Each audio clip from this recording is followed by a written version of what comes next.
মোহাম্মদ ফজলুর রহমান, মাননীয় সদস্য, কিশোরগঞ্জ ৪। আপনার সময় ১৫ মিনিট।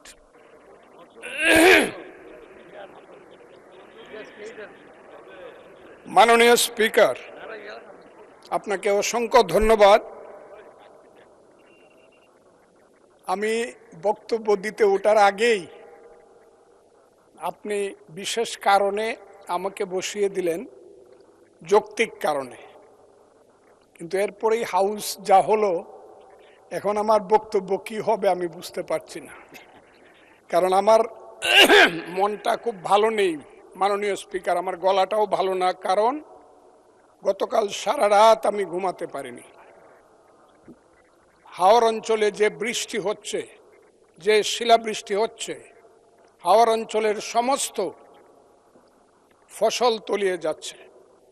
একটা মাত্র ফসল 12 মাস মানুষকে অন্যের উপরে, অন্য এলাকার উপরে নির্ভর করে থাকতে হবে তাদের পেটের ভাত পরনের কাপড়ের জন্য।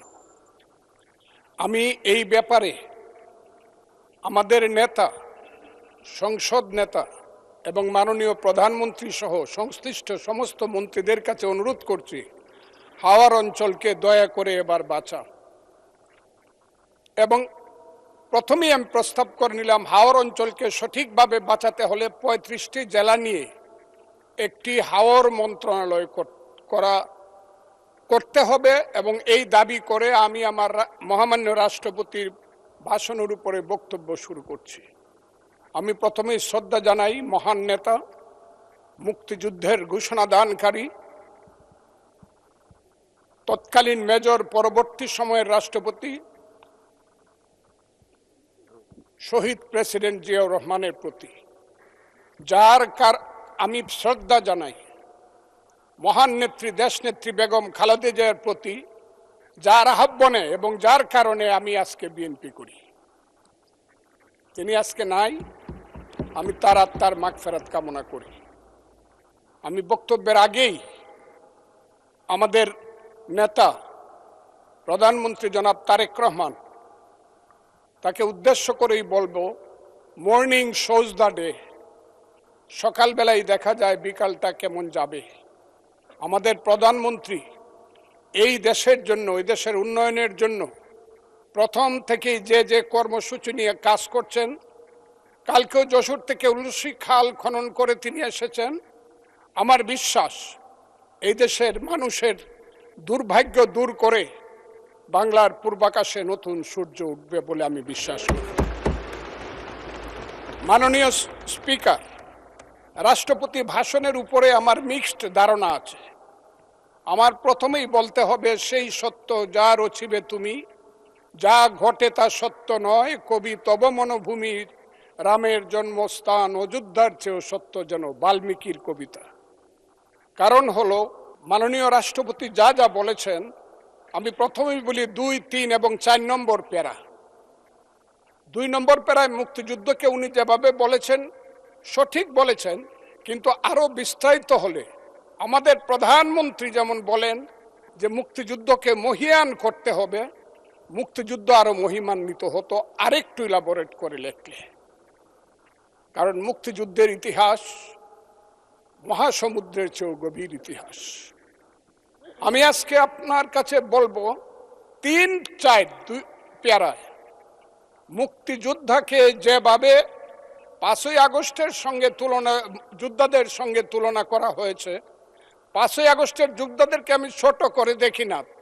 তাদের যারা শহীদ হয়েছে আমি তাদের প্রতি শ্রদ্ধা নিবেদন করি এবং তাদের আত্মার মাগফিরাত কামনা করি। শহীদ আমি ছিলাম 5ই আগস্টে, তার আগে 10 বছর যাবত, যেদিন থেকে আমি বলা শুরু করেছিলাম আওয়ামী লীগ একটি অভিশপ্ত রাজনৈতিক দল, সেই দিন থেকে 10টি বছর নিরন্তর আমি যুদ্ধ করেছি। আমি আমার যেদিন সর্বশেষ 28শে অক্টোবর নয়াপল্টনের মাঠ থেকে 10 লক্ষ লোকের মিছিলটাকে ফ্যাসিস্টরা ভেঙে দিল, অনেকেই জেলে চলে গেলেন, অনেকেই পলাতক ছিলেন, হাজার হাজার নেতা কর্মীর নামে যেদিন যুদ্ধ হলো, সেদিন আমি বললাম যে আমি সংসপ্তকের ভূমিকা পালন করব, জয় অথবা মৃত্যু। আমি হাসিনা সরকারের বিরুদ্ধে সবকিছু করব। স্ত্রীকে বললাম তুমি বিধবা হতে পারো, সন্তানদেরকে বললাম তোমরা এতিম হতে পারো, কিন্তু শেখ হাসিনা সরকারের পতন না হওয়া পর্যন্ত আমার যুদ্ধ চলবে। এবং আমি বোধহয় একমাত্র ব্যক্তি যে 4 আগস্ট দুপুর 1টার সময় বলেছিলাম যে আগামী 24 ঘন্টার মধ্যে শেখ হাসিনা চলে যাবে, কারণ তার সরকার উত্তর সিরানা হয়ে গেছে, এবং 23 ঘন্টার মধ্যে শেখ হাসিনার সরকার চলে গিয়েছিল। আমি সেই আন্দোলনে ছিলাম। বলতে পারেন মিছিলে ছিলেন না, আমি মিছিলে ছিলাম না আপনাদের মতো, কারণ আমার বয়স 23 বছর ছিল, তখন আমি এরশাদ বিরোধী মিছিলের প্রধান নেতা ছিলাম আমি। কিন্তু এখন আমার বয়স 78 বছর। আমার ছেলে ব্যারিস্টার 5 বছর আগে, আমার ছেলে ইঞ্জিনিয়ার 10 বছর আগে। তারা 5 দিন পর্যন্ত বাসায় আসেনি, তারা মিছিলে গিয়েছিল, তারা কেউ বাসায় আসেনি। কাছেই আগস্ট মাসকে আমিও খুব ছোট করে দেখি না, তবে কোনো কারণে আগস্ট কোনো বিপ্লব নয়, আগস্ট হলো গণ অভ্যুত্থান। সেই গণ অভ্যুত্থানকে যারা মুক্তিযুদ্ধ এবং মুক্তিযোদ্ধার সঙ্গে তুলনা করতে চায়, জুলাই যুদ্ধ এবং মুক্তিযুদ্ধ, তাদেরকে আমি বলবো, সবাইকে আমি বলবো, এই কথাটা বলাই অন্যায়।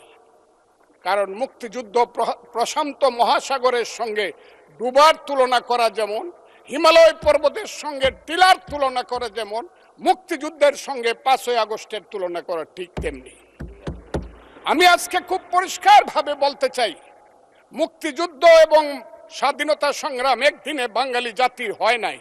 ওই কালকে আমাদের ভাই, আমার এক ভাই ব্যারিস্টার নৌসাদ জমির পাল বংশের কথা বলেছিল, যে পাল বংশ আজ থেকে প্রায় 1000 বছর আগে, 2000 বছর, 1000 বছর আগে বগুড়ার মহাস্থানগড় পুণ্ড্রবর্ধনের রাজধানী স্থাপন করে বাঙালির যে শাসন শুরু করেছিল, তারপরে সেন শাসন থেকে ধরে সর্বশেষ মুঘল শাসনের পরে যখন 1757 সনে মির্জাফরের বিশ্বাসঘাতকতায় সিরাজউদ্দৌলার পতন হয়েছিল, নীল সাহেবদের অত্যাচারে যখন মানুষ জর্জরিত হয়েছিল, 1770 সন যাকে বলা হয় 74-এর মন্বন্তর, সেই সময়ে যখন বাংলার 1/3 লোক না খেয়ে মরেছিল, নীল সাহেবদের অত্যাচারে যখন বাংলার মায়েরা কেঁদে কেঁদে ছড়া বলতো, ছেলে ঘুমালো, পাড়া জুড়ালো, বর্গি এলো দেশে, বুলবুলিতে ধান খেয়েছে, খাজনা দিব কিসে, ধান ফোরালো, পান ফোরালো, খাজনার উপায় কি,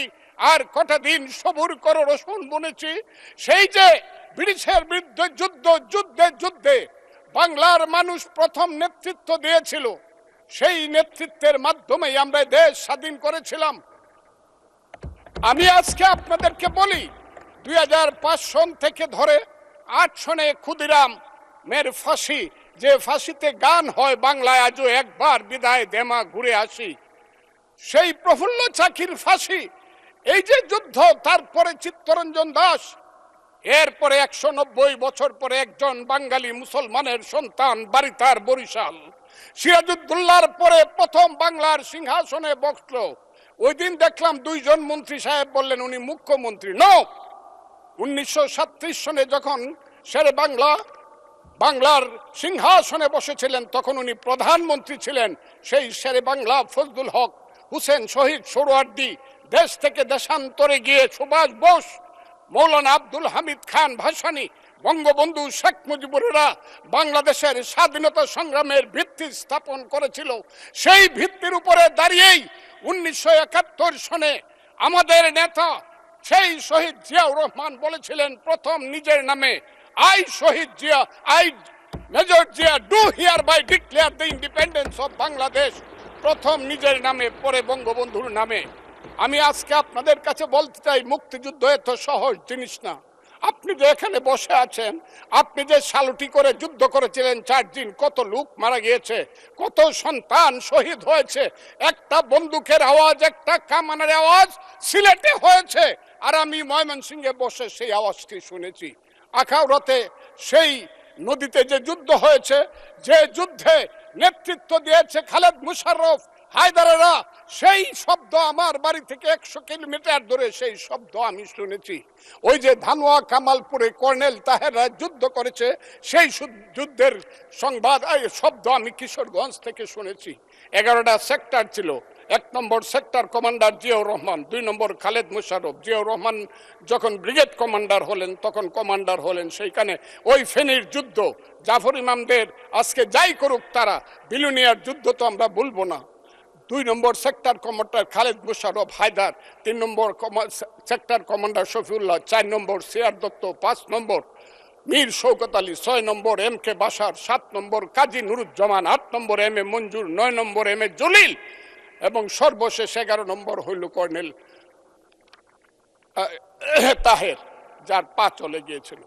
সেই যুদ্ধ, যে যুদ্ধে সারা পৃথিবী জড়িত ছিল, যে যুদ্ধে ইন্ডিয়া 3রা ডিসেম্বর 1971 সনে আমাদেরকে সহযোগী করার জন্য অংশগ্রহণ করেছিল এবং তার হাজার হাজার সৈন্য এই মাটিতে রক্ত দিয়ে গেছে, এবং যে ইন্ডিয়া আমাদের দেশের স্বাধীনতার জন্য বঙ্গোপসাগরে যে 7ম নৌবহর এসেছিল আমেরিকার, বিশ্বযুদ্ধের রিস্ক নিয়েছিল, আমাদের জন্য সোভিয়েত ইউনিয়নের মতো তিনটা ভেটু দিয়েছিল, তা না হলে আমাদের দেশ স্বাধীন হতো কিনা সন্দেহ ছিল। সেই মুক্তিযুদ্ধের সঙ্গে যখন 1 মাসের গণ আন্দোলনকে তুলনা করা হয়, তখন মুক্তিযুদ্ধকে ছোট করা হয়। আমি মনে মনে ভাবি হয়তোবা আমি মরে গেলেই ভালো হতো। আমি আজকে আপনাদের কাছে প্রশ্ন রাখতে চাই, 5ই আগস্টের পরে কি হলো? আমাকে একটু 5ই আগস্টের পরে কি হলো আপনারা জানেন। এইখানে ইউনূস সরকার ছিল, আমি শিল্পকলার সামনে থাকি, একটা গান হইতে পারে নাই, একটা নাটক হইতে পারে নাই, একটা লালনের গীতি হইতে পারে নাই, একটা বাউল গান হইতে পারে নাই।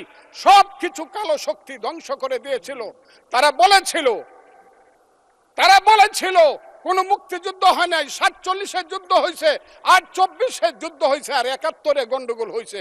সেই দিন মুক্তিযোদ্ধা হিসাবে আমি বলেছিলাম, আমি বলতে পারবো কিনা কথাটা আপনি, এই আলবদর রাজাকারের বাচ্চারা, এখনো কিন্তু ফজলুর রহমানদের মতো মুক্তিযোদ্ধারা জীবিত আছে। এই দেশে মুক্তিযুদ্ধ হয়েছে, মুক্তিযুদ্ধ সত্য, 30 লক্ষ লোক জীবন দিয়েছে, এটাও সত্য। এই যুদ্ধের মধ্য দিয়ে আমরা সেদিন তাদের সঙ্গে যুদ্ধ করেছি। আমার বাড়ির সামনে মব হয়েছে আমাকে হত্যা করার জন্য। সেদিন আমি আজকের পুলিশকে ধন্যবাদ দিব, আজকের মিলিটারিকে ধন্যবাদ দিব। 10 মিনিটের মধ্যে আমার বাড়ির সামনে তারা গিয়ে উপস্থিত হয়েছে আমাকে বাঁচানোর জন্য। অনেক চক্রান্তের মধ্য দিয়ে ইলেকশন হয়েছে। সেই ইলেকশনে তারা কি করেছে, আজকে যারা আমার ডান দিকে বসে আছে তারা কি করেছে, একদিন তো আমরা ভাই ছিলাম নাকি? তারা যা করেছে সেটা কল্পনা করার মতো না। যত চক্রান্ত করেছে, সেই চক্রান্তের ভিতর দিয়ে যখন তারা প্রচার করতে শুরু করলো তারা বাংলায় 2/3 মেজরিটি পেয়ে তারা পাস করবে, আমি হতভাগা ফজলুর রহমান বলেছিলাম জামাত জোট যদি মেজরিটি পায় তাহলে আমি বিষ খাবো। এই কথাটা আমি বলেছিলাম, আমি বিষ খাবো। হ্যাঁ, কথাটা সত্য, আমি বলে যাচ্ছি। এবং তারা কোনোদিন যুদ্ধে জয়লাভ করতে পারে না, রাজনৈতিক যুদ্ধে, কারণ তাদের পূর্বপুরুষ বাংলাদেশ চায় নাই। বাংলাদেশ যদি থাকে, এই বাংলায় শুধু বেলিচা মিলিয়ার জুই ফুল ফুটে না, এদেশে রক্তগোলাপ রক্ত জবাও ফুটে। এদেশের জঙ্গলে শুধু কোকিল ডাকে না, এদেশের জঙ্গলে রয়্যাল বেঙ্গল টাইগারও থাকে। যতদিন রয়্যাল বেঙ্গল টাইগার থাকবে, মুক্তিযোদ্ধা জিতবে, রাজাকার কোনোদিন এদেশে জয় লাভ করতে পারবে না। আমি চ্যালেঞ্জ করে বলে গেলাম। আমি আজকে আপনাদের সামনে আরো কিছু বলতাম, কিন্তু আমি টাইমটা দেখতে চাই, আরেকটা কথা বলতে চাই। আমি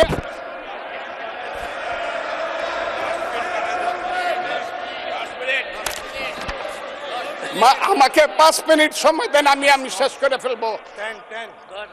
আমি আজকে আপনার সামনে শুধু বলতে এসেছি, মাননীয় সদস্য, আরো 3 মিনিট দেওয়া হলো আপনাকে। আমি বলতে এসেছি, হ্যাঁ, আমার বক্তব্যের পরে বলবে আমরা কি মুক্তিযুদ্ধ করি নাই। যেমন বিরোধী দলের নেতা বলেন, উনাকে আমি অসম্মান করি না, সব সময় মাননীয় বলে কথা বলি, কিন্তু উনার দলের লোকজন এখানে বসে আছে, তারা আমাকে ফজা পাগলা বলে কথা বলে। উনি একদিন এটা বলে তারা নাকি সভ্য, তারা নাকি ইসলাম। এবং উনি যে বলতেছে, ওদিন বললো যে আমার দাড়ি পাকা, আমার চোখের সমস্ত পাকা। উনি আমার চেয়ে 10 বছরের ছোট। আমার বয়স 78 বছর।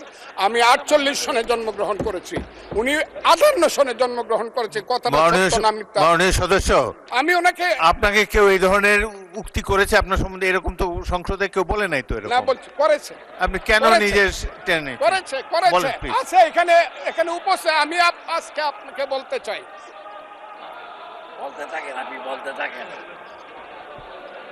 আচ্ছা, আমি যে কথাটা বলতে চেয়েছিলাম, বিরোধী দলের নেতা বলেছেন উনি মুক্তিযোদ্ধা পরিবারের লোক এবং উনি শহীদ পরিবারের লোক এবং উনি জামাতে ইসলাম করেন। এটা ডাবল অপরাধ। মুক্তিযোদ্ধা পরিবারের লোক কেউ জামাত করতে পারে না। আর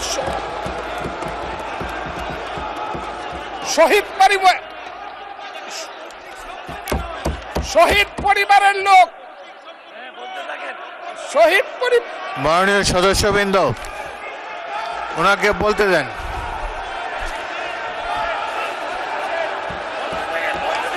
শহীদ মাননীয় পরিবারের লোক, সদস্যবৃন্দ, অর্ডার অর্ডার।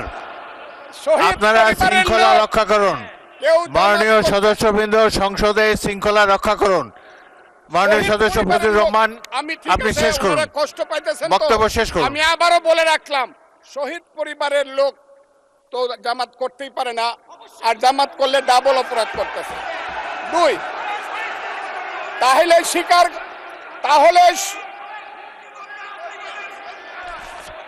তাহলে আমি আপনাদেরকে বলি, মাননীয় সদস্যবৃন্দ, আমি আমি আমি এক সেকেন্ড, আমাদের- এক সেকেন্ড। মাননীয় সদস্য ফজলুর রহমান, বসেন বসেন বসেন। আপনি বলতে থাকেন, বলতে থাকেন। আমি আপনাদেরকে মাননীয় সদস্যবৃন্দ, প্রোটেকশন আশা করতেছি। মাননীয় সদস্যবৃন্দ, ওনাদের গলা বসুন। হচ্ছে, কিন্তু আমার গলা অনেক সংসদে উঁচু গলা। শৃঙ্খলা রক্ষা করুন। আর ওনার গলা, আমি কিন্তু ওনাদেরকে খারাপ কিছু বলি নাই। বসেন। একটা স্যাম্পল।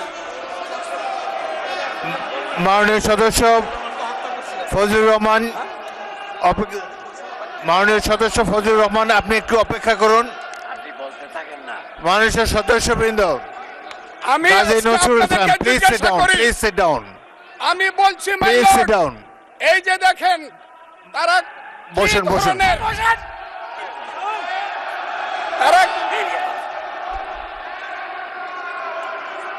তারা কি ধরনের আচরণ করছে। আচ্ছা, আজকে তাদেরকে মাননীয় জিজ্ঞাসা করি, সদস্যবৃন্দ, তাদেরকে আমি মাননীয় তাদেরকে সদস্যবৃন্দ, জানতে চাই, একটু মনোযোগ তাদের দিয়ে আমার পূর্বপুরুষ- কথাটি শোনার চেষ্টা করুন। বসেন, ভাইয়া।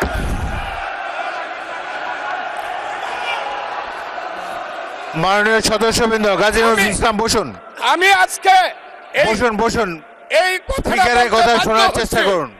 এই কথাটা মাননীয় বলতে- সদস্যবৃন্দ, ওই আমি একটা আজকে- কথা আপনারা আজকে মনোযোগ দিয়ে বলতে শুনেন। বাধ্য হচ্ছি, এদের সংসদে আচরণ দেখেন, এদের প্রত্যেক সদস্যের, পূর্বপুরুষরাই এক ফজলুর রহমান, সময় একটু ওয়েট করেন, একটু ওয়েট আলবদর করেন। এবং রাজাকার ছিল। মাননীয় সদস্য এবং ফজলুর এরা রহমান, আলিম ওয়েট করেন। চৌধুরীকে হত্যা করেছে, Hold on for a second. আলিম চৌধুরীকে হত্যা একটু অপেক্ষা করেছে। করুন। আমাদের নেতা জিয়াউর রহমানকে পাইলো এরা হত্যা করত 16 ডিসেম্বরের আগে। মাননীয় সদস্য ফজলুর রহমান, অপেক্ষা করুন। আমার শেষ, আমাকে Hold on একটু for 2 minutes. দেখেন ডিস্টার্ব, আমি আর তাদেরকে বল।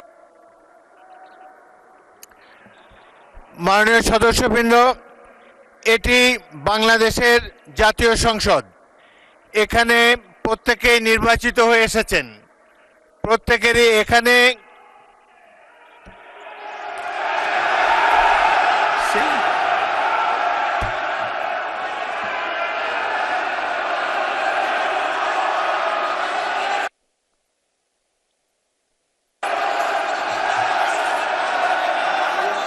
হ্যাঁ?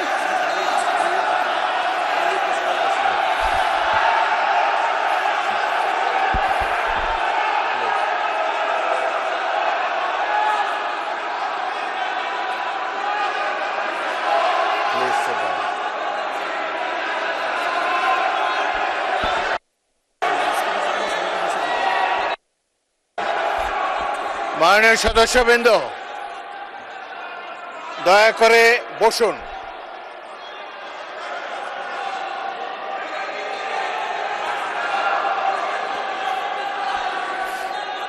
মাননীয় সদস্যবৃন্দ, বসুন বসুন বসুন, প্লিজ।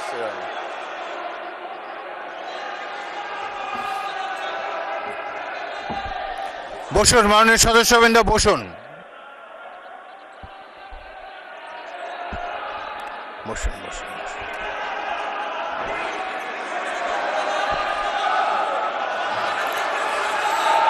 মাননীয় সদস্যবৃন্দ, মাননীয় বিরোধী দলের নেতা, আমি বলি তারপর আপনি বলেন। মাননীয় সদস্যবৃন্দ, এটি আপনারা সবাই,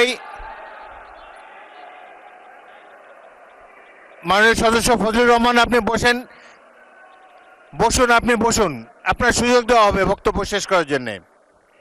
মাননীয় সংসদ সদস্যবৃন্দ, সারা জাতি দেখছে, লাইভ টেলিকাস্ট হচ্ছে, সবাই আপনারা নির্বাচিত সদস্য, এখানে সবাই জনগণের ভোটে নির্বাচিত সদস্য। আমি প্রতিদিনই বলি যে রুলস অফ প্রসিডিওর বইটা একটু পড়েন। যদি এই সংসদ যদি বিধি মোতাবেক পরিচালিত না হয়, এটি আর জাতীয় সংসদ থাকবে না। অতীতে জাতীয় সংসদ সম্পর্কে অনেক তিক্ত অভিজ্ঞতা আছে। প্রথমে নজমুল হুদা তৎকালীন মাননীয় সদস্য একটা বক্তব্য করলেন, সদস্যরা ওয়াকআউট করে চলে গেলেন, আমরা ভাবলাম যে আধা ঘন্টা পরে ফিরে আসবে। ওই বয়কট 2 বছর চলেছে। সুতরাং সামান্য কারণে উত্তেজনা সৃষ্টি করা ঠিক নয়। প্রত্যেকেরই বাক স্বাধীনতা আছে। প্রত্যেক সদস্য এখন ইভেন 370 বিধিতে দলীয় হুইপ নেগলেক্ট করে, উপেক্ষা করেও ব্যক্তিগত মতামত এখন সবাই দিতে পারেন। এখানে প্রত্যেকেরই বাক স্বাধীনতা আছে। যদি কোনো সদস্য, সরকার দলের সদস্য আর বিরোধী দলের সদস্যের মত এক হবে, এমন তো হতে পারে না। এই জন্যই একটি সরকারি দল, একটি বিরোধী দল এখানে আছে, জনগণই এভাবে নির্ধারিত করে দিয়েছে। যদি সরকারি দলের কোনো সদস্য তার বক্তব্যে আপনাদের আপত্তি থাকে, আপনারা এরপরে তো plenty of time is there, আপনারা তার বিরুদ্ধে তিনি যা বলেছেন সেই যুক্তি খণ্ডন করুন। তিনি ভুল বললে তাকে পাল্টা অভিযোগ করেন তার বিরুদ্ধে, কথা বলার সময় তো সুযোগ আছে। কিন্তু এই যে শিশুরাও লজ্জা পাবে এই ধরনের, যদি বয়স্ক শ্বশ্রুমণ্ডিত ব্যক্তি, বয়স্ক যারা অলরেডি দাদা হয়ে গিয়েছেন, তাদের নাতিরাও হয়তো এখানে গ্যালারিতে বসে দেখছে, তারা কি ভাববে এটা সম্পর্কে। আরেকটি জিনিস হলো, সংসদে স্পিকার যখন দাঁড়ায় তখন এটি অবশ্য কর্তব্য সবাই এখানে বসে পড়বেন। যদি আমাকে তো আপনারাই তো আমাকে স্পিকার বানিয়েছেন, আমি এই সংসদের কাস্টোডিয়ান, অভিভাবক। যদি চেয়ারের প্রতি এই সম্মান আপনাদের না থাকে, তাহলে জাতীয় সংসদের প্রতি মানুষের কোনো রেসপেক্ট থাকবে না আগামী দিনে। আপনারা বলতে পারেন freedom of speech is there, Fazlur Rahman সাহেব যা বলেছেন এরপরেই আপনাদের একজনকে টাইম দেব, প্রয়োজন হলে টাইম বাড়িয়ে দেব, তার যুক্তি খণ্ডন করুন। তিনি যদি অসংসদীয় কোনো কথা বলে থাকেন, সেটা আমরা পরীক্ষা করে স্পঞ্জ করে দেব, কিন্তু বক্তব্যের সময় তাকে ডিস্টার্ব করবে না। জনাব সদস্য ফজলুর রহমান, আপনি 3 মিনিটে আপনার বক্তব্য শেষ করেন, তারপর আমি বিরোধী দলের নেতার বক্তব্য শুনবো। আপনি শেষ করেন। 3 মিনিটস ফর ইউ। মিলর্ড, 1971 সনের 14ই ডিসেম্বরকে পালন করা হয় শহীদ বুদ্ধিজীবী দিবস। সেই মুনির চৌধুরী, আব্দুল আলিম চৌধুরী, শহীদুল্লাহ কায়সার থেকে ধরে শত শত বুদ্ধিজীবীকে যারা হত্যা করেছিল, তাদেরকে বলা হয় আলবদর।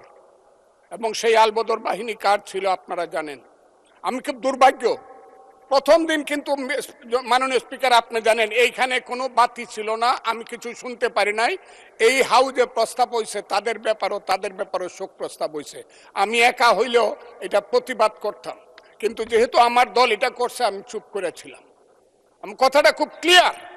কিন্তু এই সংসদ সম্পর্কে আজকে না হলো কালকে না হলো পরশু, না হলে ইতিহাসে ভুল বার্তা যাবে যদি আমরা যুদ্ধ অপরাধের ব্যাপারে আমরা সুপ্রস্তাব নেই। আমার আরেকটা কথা মিলন, পুলিশের ব্যাপারে যে ইন্ডেমনিটি দেওয়া হয়েছে, সেই পুলিশ 5ই আগস্ট পর্যন্ত একরকম, কিন্তু 5ই আগস্টের পরে, যেমন আমি মুক্তিযোদ্ধা কমান্ডার ছিলাম, আপনি বীর বিক্রম ছিলেন, 16ই ডিসেম্বরের পরে শত শত রাজাকার আমার কাছে আত্মসমর্পণ করছে। আমি কাউকে হত্যা করি নাই, সবাইকে জেলে পাঠিয়ে দিয়েছি, তার বিচার হোক। আমার কথা হলো 5ই আগস্ট 2024 সনের পরে এই যে এত থানা লুট হয়েছে, এত পুলিশকে হত্যা করা হয়েছে, তারা তো তখন যুদ্ধ করে নাই, তারা তো নিরপরাধ। এত এত অস্ত্র গেল কোথায়? স্বরাষ্ট্রমন্ত্রী নিশ্চয়ই আমার নেতা, উনিও শুনছেন আমি কথাগুলো বলছি। 5ই আগস্টের পরে যে ঘটনাগুলো হয়েছে সেগুলো তো কোনো আইনে ইন্ডেমনিটি পাওয়ার কথা না। যদি 5ই আগস্টের পরে কোনো পুলিশ হত্যা হয়ে থাকে, থানা লুট হয়ে থাকে, অস্ত্র নিয়ে থাকে, সেটার জন্য তদন্ত হওয়া উচিত, দোষীদের বিচার হওয়া উচিত। আর 5ই আগস্টের আগে পুলিশ যা করেছে, তারা রাষ্ট্রীয় বাহিনী, তারা যদি অন্যায় করে থাকে, মরে গেছে, বিচার হোক। কিন্তু আমি মনে করি তারাও এই দেশের নাগরিক। পুলিশেরও মা বাবা আছে, তাদেরও সন্তান আছে, তাদের সন্তানও এতিম হয়েছে। রাষ্ট্র তাদের কাছে গিয়ে বলা উচিত, তোমার সন্তান যেভাবেই নিহত হয়ে থাক, আমরা তোমাদেরকে দেখব। আমার পুলিশের এই আইনটার ব্যাপারে হলো আমার এই কথা। আমি আজকে এই হাউজে দাঁড়িয়ে সর্বশেষ কথাটি বলবো। সর্বশেষ কথাটি হলো, আমার মাননীয় প্রধানমন্ত্রী, আমি যাকে ভীষণ শ্রদ্ধা করি, দেশকে উনি চালাতে পারবেন না আমি জানি। দিনের পর দিন, মাসের পর মাস, যতই বাহিরে বাহিরে চক্রান্ত হোক, ভিতরে কিন্তু যতই ভালো মানুষ দেখাক, যতই এখানে বিএনপির বিরুদ্ধে দাঁড়াবার চেষ্টা করুক, এটা হবে না। কিন্তু আমার নেতা, সংসদ নেতা কিন্তু অনেক মহান কাজ করেছে। 78 জনকে 222 জনের সমান সমান ভাগ দিয়া কমিটি করেছে। আমি আমার নেতাকে বলবো, শেষ করেন মাননীয় সদস্য, শেষ করেন। তার মা কিন্তু একসাথে দুধ খাইছে, কিন্তু সিরাজউদ্দৌলা আর মোহাম্মদী বেগ কিন্তু এক না। মোহাম্মদী বেগ কিন্তু সিরাজউদ্দৌলাকে হত্যা করেছিল। এই কথাটি বলেই আপনাকে ধন্যবাদ জানিয়ে আমার বক্তব্য শেষ। মাননীয় বিরোধী দলের নেতা, আপনি কিছু বলবেন? মাননীয় স্পিকার, আপনাকে ধন্যবাদ। আমি শ্রদ্ধা রেখেই বলতে চাই, মাননীয় সংসদ সদস্য বয়সে আমার বড়, তিনি মুক্তিযুদ্ধে তার অবদান সব কিছুই বলেছেন, কিন্তু নিজের অবদান বলতে গিয়ে আরেকজনের অবদানের উপরে হাতুড়ি পিটানোর অধিকার কাউকে দেওয়া হয়। তিনি পার্সোনালি আমাকে হার্ট করেছেন। তিনি বলেছেন যে আমি বলে থাকি আমি শহীদ মুক্তিযোদ্ধা পরিবারের সদস্য, তাহলে ইনি এটাকে চ্যালেঞ্জ করছেন। 2 নম্বর, উনি বলেছেন কোনো মুক্তিযোদ্ধা কিংবা শহীদ মুক্তিযোদ্ধা পরিবারের কেউ জামাত ইসলামী করতে পারে না। তাহলে উনাকে জিজ্ঞেস করে করা লাগবে?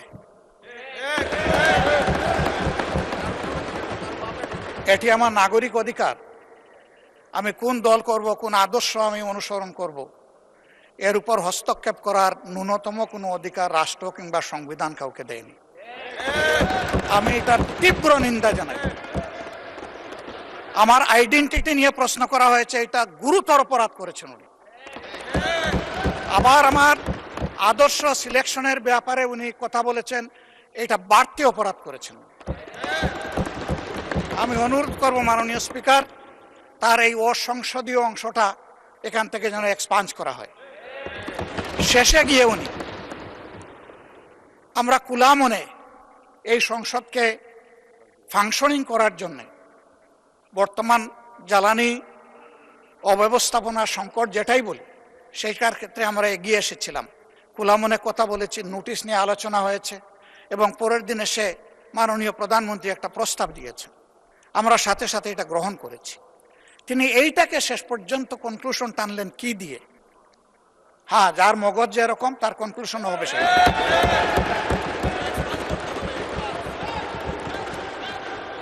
তার মতো একজন প্রবীণ ব্যক্তির কাছ থেকে, রাজনীতিবিদদের কাছ থেকে আমি এই ধরনের আচরণ আশা করিনি। আমরা এখানে প্রথম দিনই বলেছি ভালো কিছু শিখতে এসেছি। কাউকে হিট করা, গালি দেওয়া, এর মাধ্যমে বড় কিছু অর্জন করা যাবে না। কিছু গোলাবাজি হতে পারে বড় জোর, কিন্তু তার চাইতে বেশি কিছু হবে না। আর সাধারণত যুক্তি যখন ফুরিয়ে যায়, মাথা তখন গরম হয়ে যায়। একটা প্রবাদ আছে, রেগে গেলেন তো হেরেই গেলেন। আমরা সবাই মিলে হারতে চাই না, আমরা সবাই মিলে জিততে চাই। এই জন্য সবাই যেন মাথাটা একটু ঠান্ডা রেখে যুক্তির সাথে সত্য নির্ভর কথাগুলা বলি, তাতে অবশ্যই দেশবাসী উজ্জীবিত হবে, এই সংসদের প্রতি মানুষের আস্থা তৈরি হবে, এবং দেশটাকে নিয়ে সবাই মিলে আমরা সামনে এগিয়ে যেতে পারব। ধন্যবাদ মাননীয় স্পিকার। ধন্যবাদ মাননীয় বিরোধী দলের নেতা জনাব ফজলুর রহমান। এখন আর তো না বললেও চলে। আমরা সংসদ উত্তপ্ত হোক এরকম চাই না, আপনি একটু দয়া করে বসেন। আমি আমার বক্তব্য শুনেন। জনাব ফজলুর রহমান যে বক্তব্য দিয়েছেন তার মধ্যে যদি অসংসদীয় কোনো কিছু থাকে সেটা এক্সপাঞ্জ করা হবে, এবং মাননীয় বিরোধী দলের নেতা যে বক্তব্য দিয়েছেন তার মধ্যেও যদি কোনো কিছু অসংসদীয় থাকে সেটিও এক্সপাঞ্জ করা হবে।